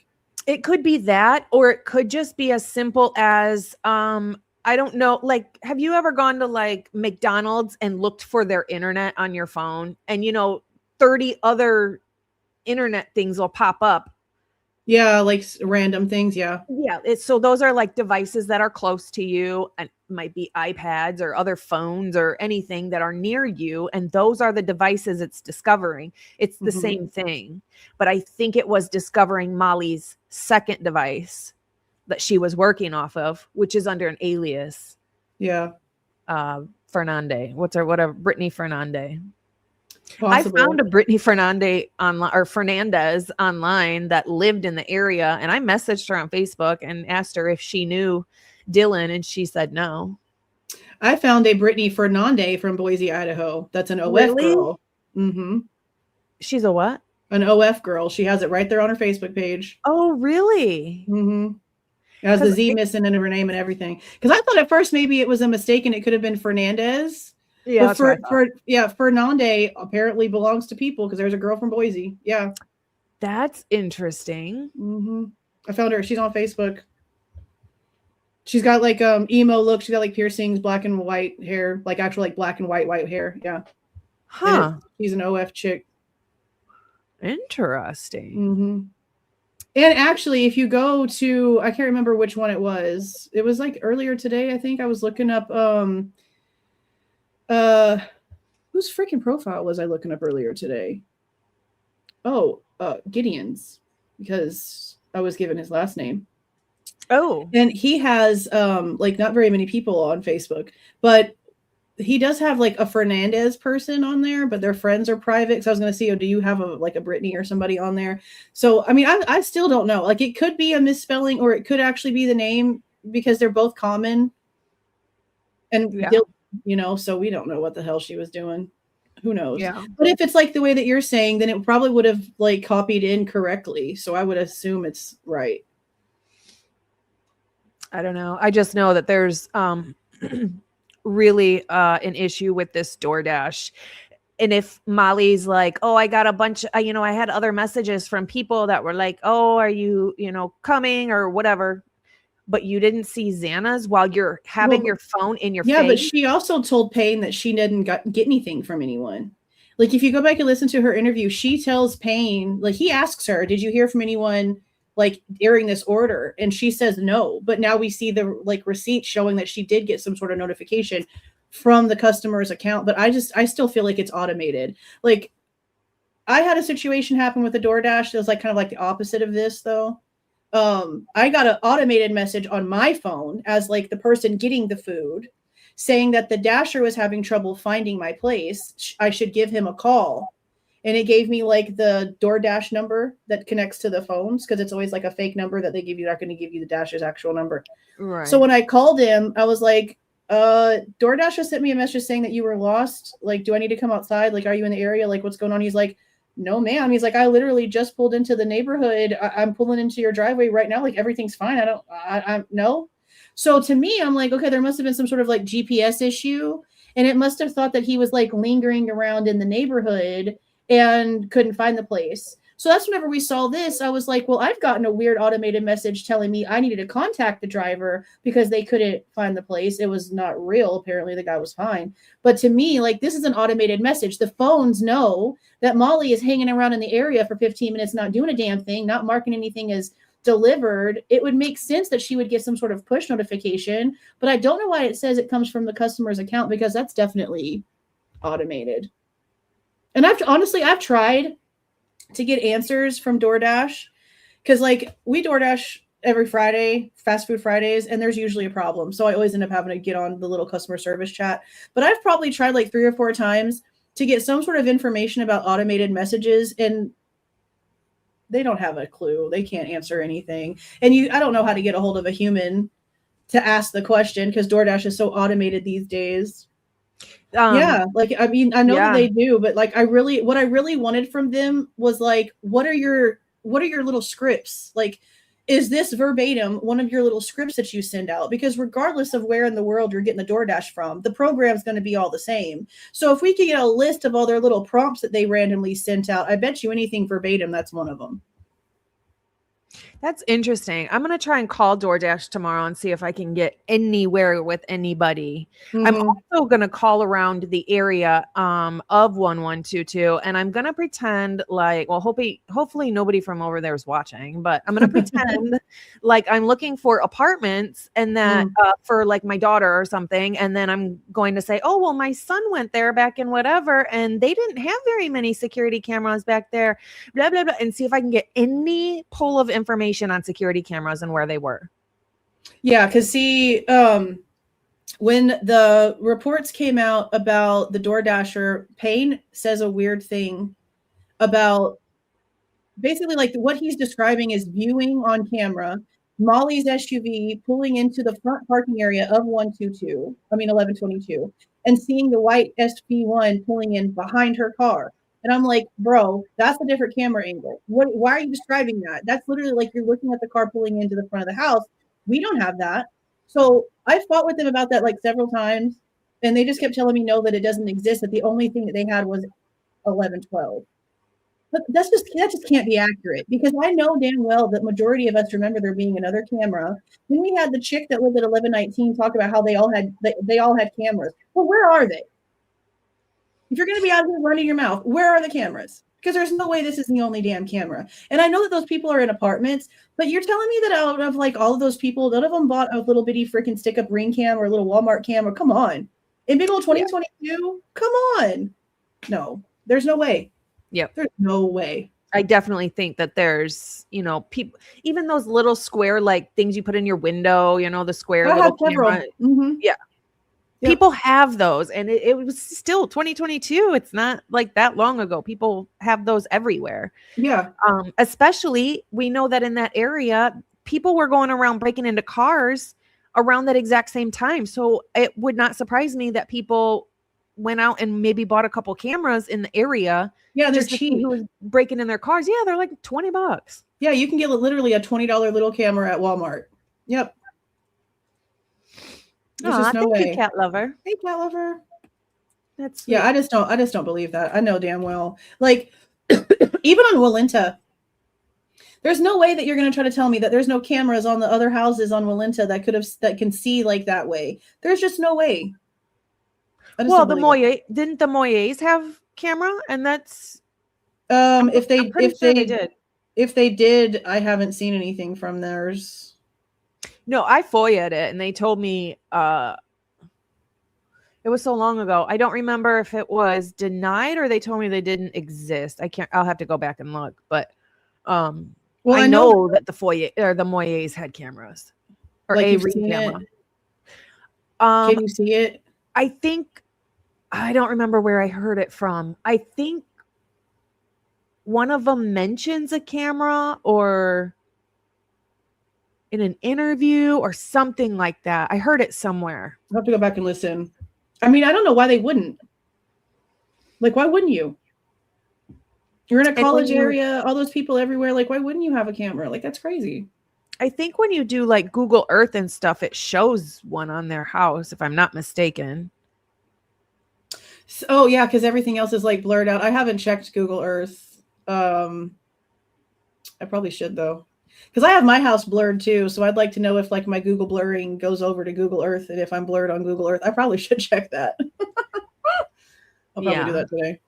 I want to ask you real quick, what do you think of, I think it was Bethany. Was it Bethany I think it was Bethany that said both Xana and Ethan's phones, the location was off that night, but every other night their location was on. Both of their phones had the location off that night, which was super rare. Usually they had it on and they would just look for them, you know, and that's how they would know where they were at and stuff. But that night it was off. And then we see Xana's phone is near Ethan in the room and Ethan's phone is near Xana. Mm-hmm. So what do you think of that situation? Well, I'll admit that I don't remember her saying that. That doesn't mean she didn't. It just means I don't remember her saying that. I do remember them saying that they were checking stuff. So I know that that conversation was had. But when it comes to just like that whole thing in general, I believe they probably didn't have them on because all these experts that are coming out now and talking, and the last time that I spoke to Kara, it's been a few months, but the last time I talked to her at all, they don't have a timestamp for Xana getting home. All of the experts are telling us that they don't have anything on the phones when the phones got there and connected to Wi-Fi or anything like that. Yeah. So the locations being off, if that's what she said, it would make sense to me because what else answers anything? But for both of their locations to be off is even crazier to me because now we're getting the information from this weird timeline thing that these guys apparently put together, and it's got them basically being separate from each other. And not getting an answer, her texting Pete to see, are you good? And I know that apparently can mean multiple things, but when you know that Ethan and Pete are besties, and then you look at the damn Linda Lane camera and it looks like it could possibly be Ethan and Peter, because like Peter has a certain shaped head, okay? Like the dude looks like it could be Peter walking next to what looks like could be Ethan. And before, I didn't really pay much attention to that section of Linda Lane because I didn't really think anything of it. I didn't have a reason to. But then seeing this timeline, I'm like, okay, maybe I should have. I should have been paying attention to this. So that's why we went back over it again. And like now that I'm looking at it, I'm like, that has to be Pete. That has to be Ethan. And it correlates with the times of Xana not getting an answer. So I just like, what was happening? And then that's also the day that he was apparently getting messages about being cheated on. Yep. The whole thing is just so everywhere. Down that night, just like be in their circle. Something was happening that night. Something was going on. Look, I don't know if you noticed this. Let's discuss this for a second, okay? In this crackhead timeline of this. This thing is so stupid. I hope that they let me have this because I FOIA'd this. I want the timeline itself because he cherry-picked what he put in here. He admitted that. Because when it came to the messages from Erica, he said that he went back and forth about if he should include that or not, which means that he chose what he put in here, okay? But this right here is where I think something was up.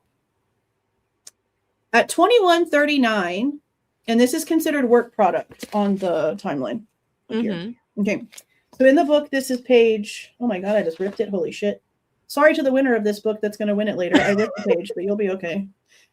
On page 238, at 21:39 hours, Ethan receives a notification and it's like labeled Cougar Den. Okay. But this is where I feel like something might have been going on and they might have been trying to maybe help Ethan, maybe possibly catch Xana cheating. There's a group chat that gets created at 2139, and it's Dylan and Maddie and Bethany, and then Ethan gets added, but Xana doesn't get added. And that's weird to me. Oh. And that's the first thing that came to my mind, because why would you include Ethan in your little girly group chat that you just created, but you would not add Xana? Right. So that's just strange. And I don't know if that's what it means. That's just the thought that came to my head when you take into consideration the rest of the context with the Erica messages. Because I don't know why they would be adding him to a group chat, but not Xana. That seems weird. That is weird. That's very interesting. And it was going on while they were all at the party. Yes, I'm very intrigued. Oh, thanks, Labs. We appreciate you. So I remember Whitcomb saying there was an affair, which I wouldn't really call it an affair, but I get what he's saying. There was a strange affair within the house, and it's not who you think it's going to be. And my thought was either Dylan was hooking up with Kaylee or liked Kaylee like that, and it wasn't reciprocated type of thing. I'm not saying they were like hooking up. I just mean like think that that's possible. Maybe there were some feelings there, but weren't reciprocated or something. Or Ethan and Bethany. And the reason I say that is because, and this is just speculation. The reason I say that is because I've been looking into statement analysis a lot, and I had Travis T. Logic on, and he's pretty good at really good at statement analysis. And I didn't I had never heard of him before, so you know who that guy is. Okay, so the first time I ever saw his name was yesterday, scrolling through, and I saw that he was going to be on Custody Queens. I had never heard of him before. Yeah, so I think somebody mentioned him to Dago, and then Dago played some of his videos, and then I got a hold of him, and I had him on I think 2 weeks ago. He's coming back on Friday, and we're going to look into Dylan's Williamson interview. But I looked into Bethany, and I didn't really find much in Bethany's interview as far as like deception within like the little things I know about statement analysis, and he found quite a bit of stuff with Bethany being deceptive. But one thing I noticed was how much she mentions Ethan. Everything she talks about, Ethan's name comes first. And in statement analysis, when you put people like on a list, like I'm friends with Julez, Dago, and Mike, the fact that the order you put them in matters. So if you say Julez first, that means that you like her the best, or, you know, are better friends with her, whatever. And I guess I never thought to really listen to that. I'm gonna have to go back in and pay more attention. That's interesting. Look, she wasn't in like apparently like a real relationship or whatever at the time. She was sleeping with that Kai Davis guy. But see, another thing though is that people, and I haven't seen proof of this, so maybe I just don't know where to look. But people are also claiming that Bethany was also hanging out with Jenna's brother, like at the same time all this was going on, and that's who she's apparently like engaged to now. So was there like a multi situation happening? It seems like that was really what's going on with like almost everybody. Okay. Yeah. Like Dylan might have had Quinn, but she sure had Gideon's freaking name on her arm and Sharpie. All right. Yeah. Girl's full of shit. Yeah. There's some things going on, but did you notice in Bethany's, we all know she posted that one video that was public with the painting. Yeah, I seen didn't it. see a ring on her finger. I thought she was engaged. I just didn't. I thought she was too. I didn't look. I should have looked. I'll have to go back and look. I have it on my phone. Can I save it to my phone? Where's my phone? My phone's on the charger. I'm gonna have to go back and look. That was a strange. Like the first time you post in forever, and it's just.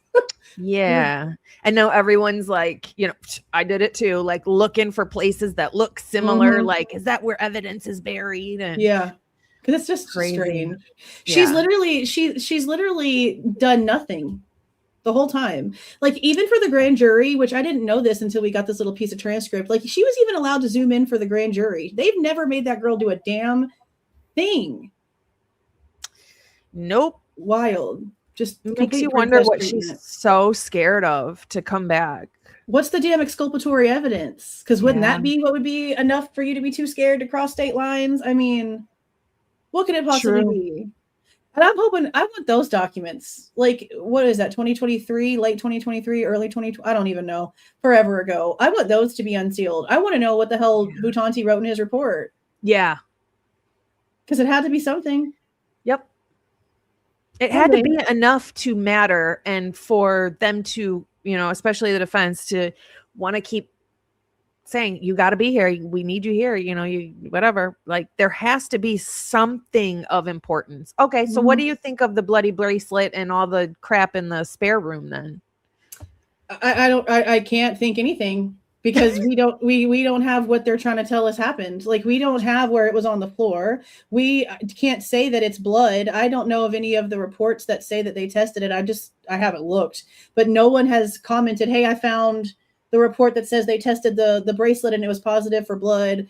Like, I mean, I don't know. Like I said, like I mentioned to you before we went live, and like I've said 1,000 times on my channel, I have issues with the fact that they come out here and they say all these things that they want us to take importance to, and 85% of the shit that they're telling us, we can't prove. We don't have anything to back up. But then the other parts they have are so freaking important and need so much like attention on them, like the hair in Ethan's hand.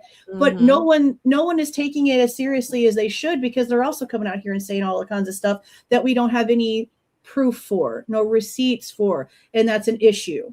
So I want to believe you. I want to believe you when you tell me that the bracelet was on the floor and some dumbass picked it up and moved it because they're stupid, because that's what we've seen this entire time. That tracks. But I can't just believe you.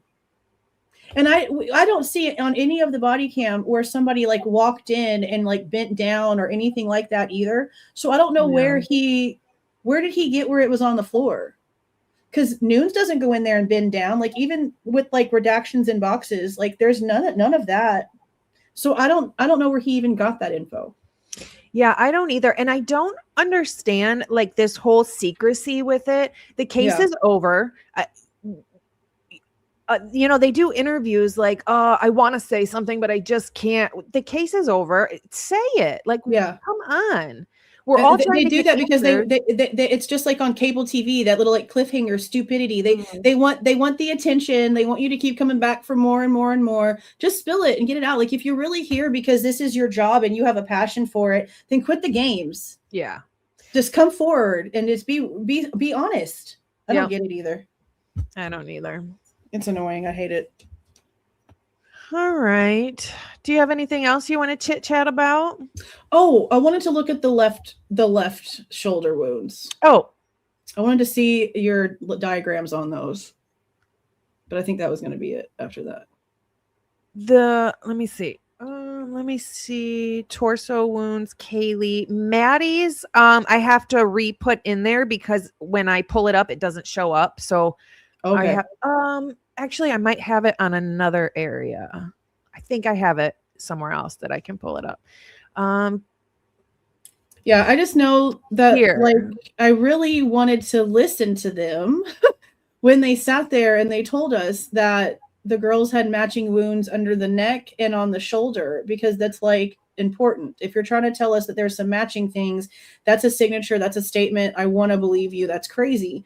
So when we started reading through their shoulder wounds, and I said this instantly on my live, like I didn't notice where it matched or even sounded the way that they were describing it. It seems like they're completely different. Yeah. So I noticed that Kaylee's and Maddie's wounds in that they're not the same. The only two that are identical is their two neck wounds, both what sound to be a serrated knife, both the same, not enough pressure to kill or incapacitate, but enough pressure to cut and bleed, except for Maddie's. Maddie's was done perimortem or postmortem, but Kaylee's was not. So Kaylee's wasn't postmortem either? Maddie's was, Kaylee's was not. See, because they're saying that they were both. No.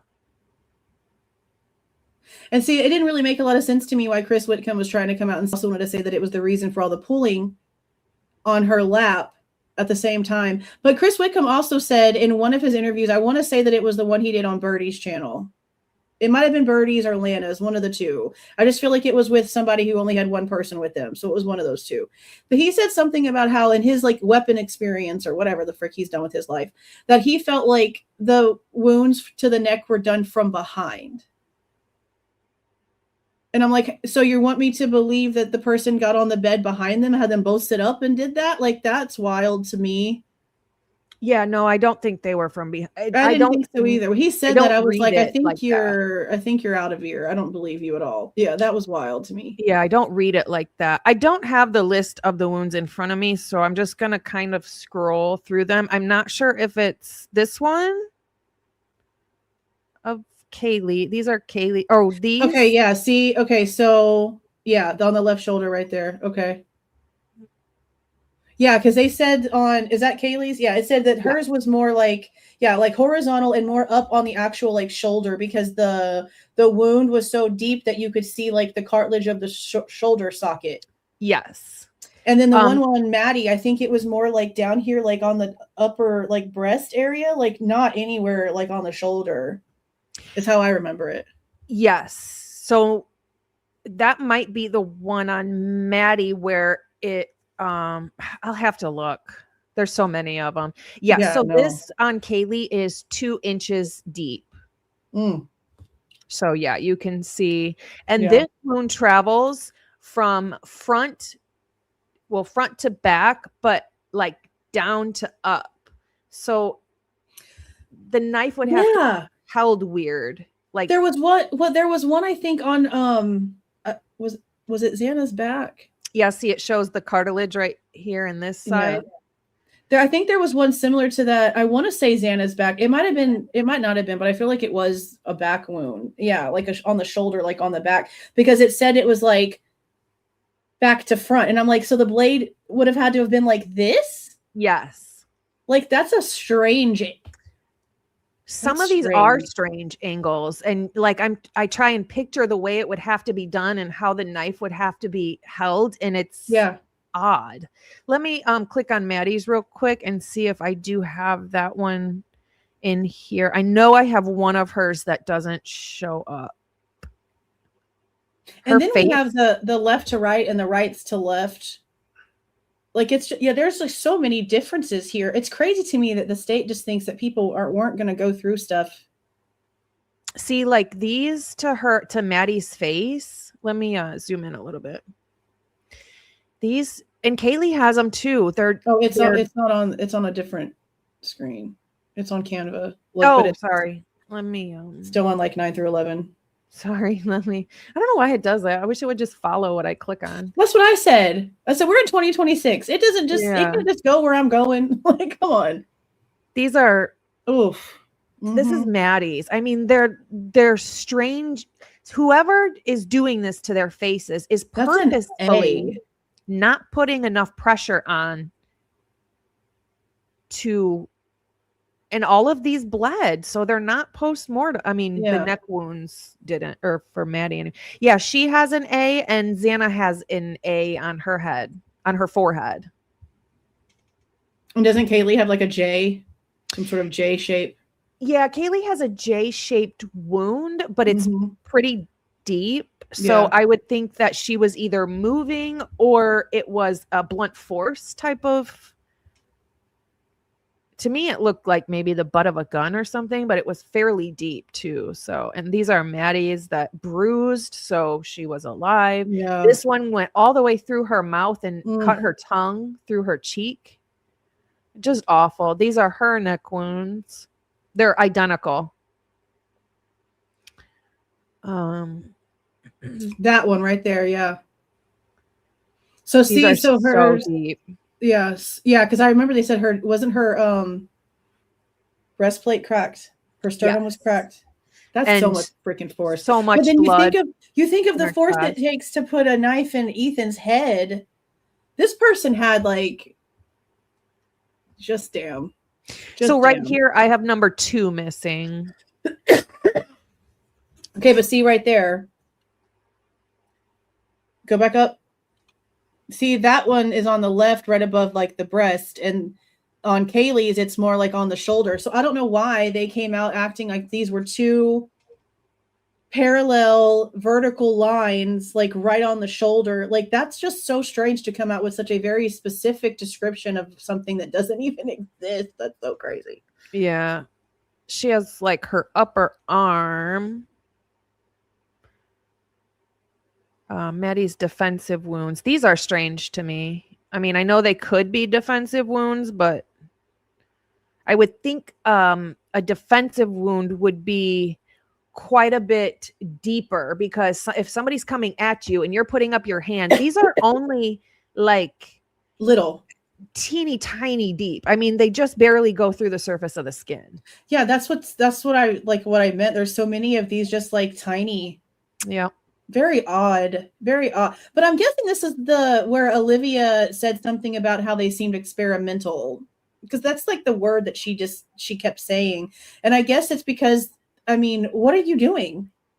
I mean, obviously you're causing discomfort, you're causing pain, you're causing a wound, you're causing bleeding, but that's not your intention to kill if you're just leaving these little bitty scratches. It's so weird. Yeah, so Maddie's are not directly on her shoulder right there, but let me see. Yeah. Actually, I have because it described it as more like the top of like the breast area. Yeah, she has two to like the chest. It's not the shoulder. Yeah, it's not like Kaylee's shoulder. They're more to the chest, but there is two of them. Right. But the way that they were describing them, both Whitcomb and Turvey, is two parallel, like right here. Like they would have been like right here. And I'm like, that's what I was expecting to see. So this is just so strange that it doesn't even exist. That's just wild. Yeah. So hers look to be lower than what, because you can literally see Kaylee's like shoulder, like the joint in there. The bone. Yeah. The bone. Yeah. The bone. But yeah. It's definitely different when you get to actually see like all the different spaces, especially the abundance of spaces, like God, it's everywhere. Yeah. Especially Xana. Oh my God. Look how irregular though those lines. I mean, and obviously, just so everybody knows, these are not pictures of the actual victims. These are pictures I created from the autopsy report. So some of them look real, some of them look like illustrations, but they're not from the actual victims. They're just created from the words of the autopsy report. I do work in the medical field, so descriptions. Yeah, the descriptions. And if anybody wants to see all of them I have each wound for every victim. If you go to my YouTube page and click on posts, it should be like the second post down is a link for my Google Drive. And it has all of these pictures for every victim in the Google Drive. So other than that, I'm probably going to go get something to eat. Yeah. Yeah, I got to go cook. We're going to do smash burgers. Oh, I was watching somebody eat smash burgers today on YouTube. You're watching somebody eat them? You sound like my kid. Mikey sent it to me. Yeah, that's funny. Yeah. All right. Well, thank you for coming. He chooses smash burgers. Yeah, I'm glad I'm glad he reached out to me yesterday about coming on here, because I really liked your illustrations with the wounds I saw yesterday. So I was glad that this was a good chance for me to have a discussion with you about it, because those definitely needed. Definitely more detailed, definitely needed. I mean, it's important. It's so freaking important. It's important to be able to see it. You can say all the words you want, but until you actually see it. And this obviously isn't even as bad because they don't have the swelling and all the bone breakage and all the blood and everything. Yeah. So I mean, this is so G-rated compared to reality. Yeah. Crazy. All right. Well, actually, I'm going to share really quick our Bronx's Buddy of the Day. I do this for every show. And it is Cannoli's birthday. So I want to make sure we share Cannoli. 1, 2, 3. This is Bronx's Buddy of the Day. So we want to say happy birthday to Cannoli. This is Lisa's baby. Happy birthday, Cannoli. So cute. He's got obviously a ton of different harnesses. He's accessorized. Happy birthday, Cannoli. So cute. All right. Well, you have a wonderful evening. Thank you so much for You coming on. too. Thanks Thank for you to having the me. mods and everybody who gifted both of us tonight. We appreciate you. No, thanks for coming in, you guys. It was very much. last minute. Thanks for popping in here. Yeah. I'm glad we did this though. I Me wanted too. to sit down and just have a chit chat about the case with you forever. Yeah, I mean, and I can't talk to anybody about this case. Sometimes I just need to get it out a little bit. Yeah. Oh, yeah, this was I'm the fun. same way. I'm gonna go cook. You have a great night. Y'all have a great night. I'll see you guys tomorrow. Thanks for having me. Yes, Bye, sounds guys. good. Bye. You guys have a good night. Bye-bye.